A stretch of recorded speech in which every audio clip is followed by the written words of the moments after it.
Hi, my name is Eric Anzalone. Welcome to another edition of my monthly blog, Make Your Own Music. And no, I'm not talking about beans, that musical fruit. I'm talking about the music of your soul. This month, a continuation of last month, part 2 of Merde de Lapin. Thank you, Mr. Rachmaninoff, for that inspirational opening. And yes, part 2, Merde de Lapin, would be part 2 of Rabbit Poop en français. And how happy must Mr. Rachmaninoff be that he was mentioned in the same sentence as Rabbit Poop? Before I go on, je suis désolé, mon français is not so fantastique, n'est-ce pas, esta? So, here we go. 5 good minutes in the evening. It's a book by Jeffrey Brantley, MD, and Wendy Milstein, NC, or auf Deutsch, Milstein. Not exactly sure how you say that, Wendy. If I crucified it, I'm sorry. So, a brief recap. Last month, on part 1, or part 1 of Give Me 5, we discussed mindful breathing and listening, setting intentions, acting wholeheartedly, focusing inward, unlocking serenity's door by, unlocking your own front door. And that's actually a pretty cool exercise. Again, go back and listen to the first one if you don't believe me. And never underestimate the small rituals, like picking up rabbit poop. Okay, enough recap. Now let's get on to the new stuff. Number 51, say hello. Boy, this one really stuck out at me. Yes, I have a really difficult time with this one. But listen to what they have to say. I have a difficult time, meaning I have a difficult time this is something that I don't do very well. When you arrive at home, I quote them, in that moment when you first see your loved one or loved ones, deliberately stop rushing. Let the momentum of your day go away. Bring your attention to the present moment and to those who are in front of you. Okay, so they begin with step 1. Pay attention kindly and on purpose, making good eye contact with each of your loved ones. You know, you could probably do this anytime, not just when you come home, but I guess there is a bit of a ritualistic and human need when we come home to really acknowledge those that we love and what they mean to us. So anyway, number 2, breathing mindfully, as we've discussed. Allow each breath you take to bring you calm and ease and to deepen your connection with what is happening now and in this moment. Number 3, allow yourself to really see and acknowledge your loved ones. Really look at them. Really, really look at them, okay? See, this is things I don't always do very well. And they continue. It may help to speak quietly to yourself. Do it quietly, otherwise they're going to think you're absolutely wacko. Let's see. Say something like, this is my partner or family or daughter or bunny, whatever, who loves and supports me. Or we are together again, and I know it won't always be this way. Not like you're going to be separated from them in any kind of disastrous way, but you know, the next day or the next, later on in the evening when you have to go do something, you're going to be separated from them. You may be in the same house, but you're not going to be connected with them. So just acknowledge that you won't always have this opportunity to connect with them in this way. So number 4, say hello with all of your heart. Speak to each one of your loved ones, or if there is just one, from your heart, and embrace each one with all of your heart. Really think about what that means. I mean, listen to everything they say, and as you say hello to them, really say hello, okay? Number 5, allow your heart to open to the preciousness of this moment. And I will add, to what they mean to you. Really think about what they mean to you.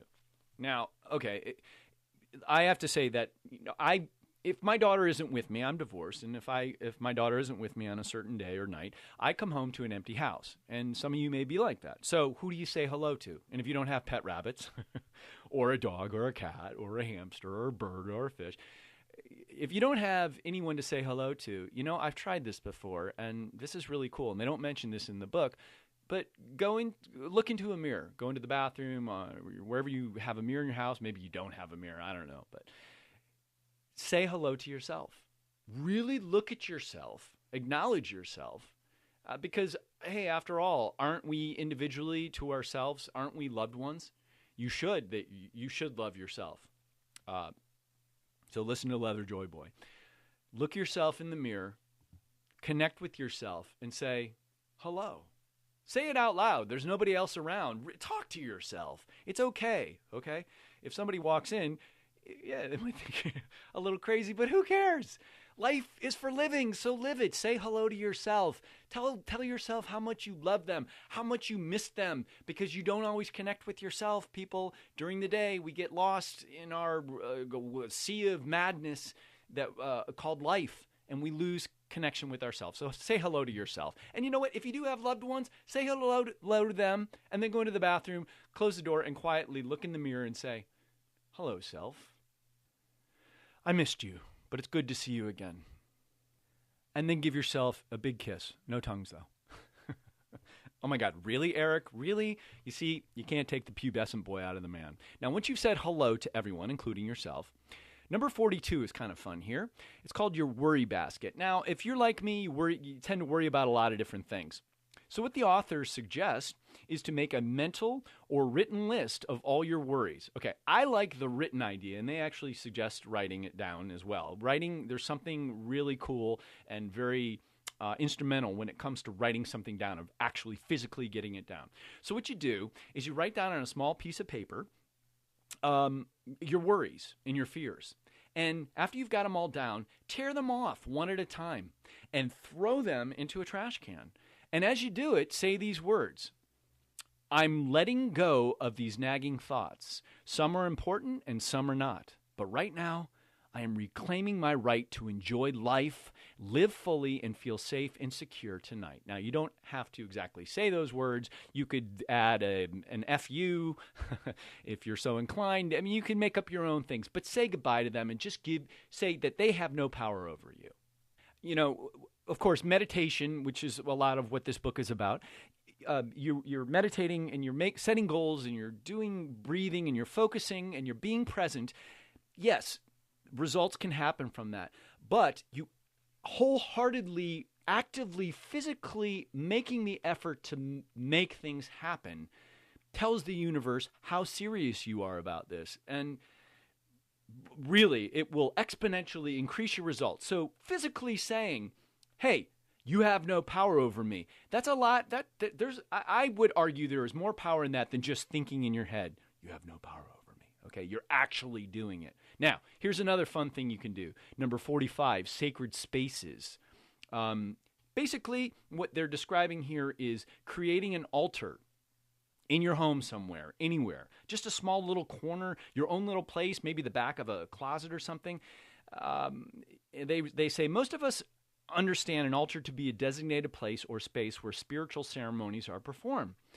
So what they suggest is creating an altar that brings significant meaning and intention into your home life. So you start the process by picking an appropriate space, maybe a dining room, bedroom, a bookshelf, a garden, somewhere where you could go reflect and have a little bit of solitude. And you want to collect items like something that means something to you and make it special. Maybe get as they suggest, a little small table, a beautiful piece of cloth, some crystals, candles, incense. They suggest seashells. I like this one, photos of loved ones. Maybe you're very religious. Put some religious articles up there as well. It's not necessarily a religious altar. It's for you, though. So make sure these things are important to you.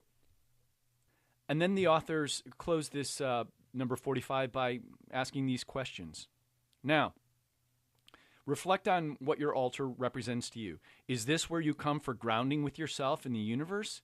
Is this where you would like to pray or perhaps come to connect with the greater forces of nature?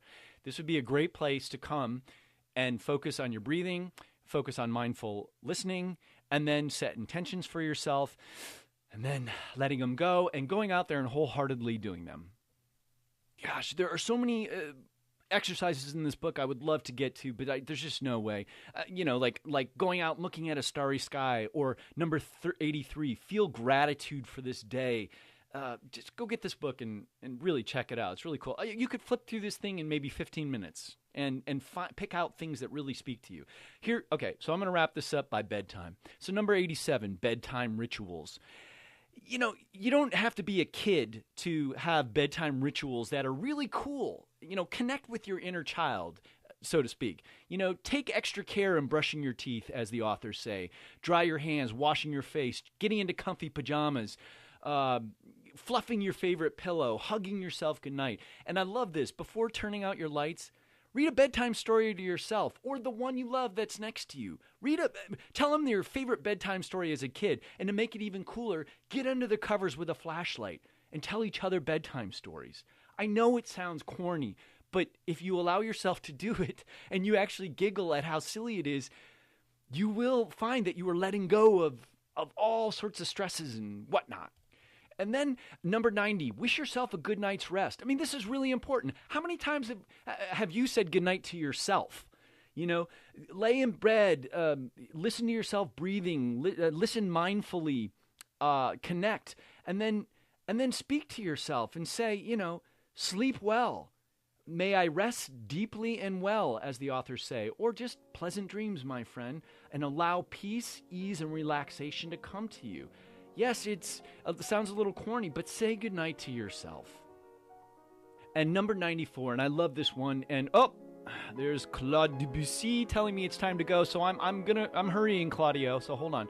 Say goodnight to a friend, okay? The authors say, feeling a sense of connection and belonging is not only a great source of support and well-being, it can also support a good night's sleep. The benefits of an important connection in your life are magnificent. So if you're lying next to somebody, say goodnight to them, and say goodbye to goodnight to yourself. Say goodbye to yourself. Don't say goodbye, because you're going to see yourself again. Say goodnight to yourself, or vice versa, and then pick a friend maybe that you haven't talked to in a while, or somebody who's really dear to you, even if you talk to them in that day, and say goodnight to them in your mind. Lie in bed. Breathe mindfully, listen mindfully, and set an intention. May this practice bring me ease and rest, help me have a good night's sleep. Think of a friend, picture them in your mind, and feel the support and warmth of their friendship, and then actually say to them in your mind, or if nobody's in bed with you, because they're going to be really confused, and you may get yourself in trouble if you do it out loud. Say something like, may you be safe and protected, as the authors suggest, or may you be filled with joy, and I'll talk to you soon. And repeat your phrase quietly for as long as you like, but end by saying good night to your friend. And so, my friends, we've come to the end. The name of the book, again, 5 Good Minutes in the Evening by Jeffrey Brantley, MD, Wendy Milstein, or Stein. Sorry, Wendy. NC. More information, 5goodminutes.com. I'm Eric Anzalone, reminding you that life is for living, so live it. Don't just listen to the music, make your own. Bonne nuit, mes amis.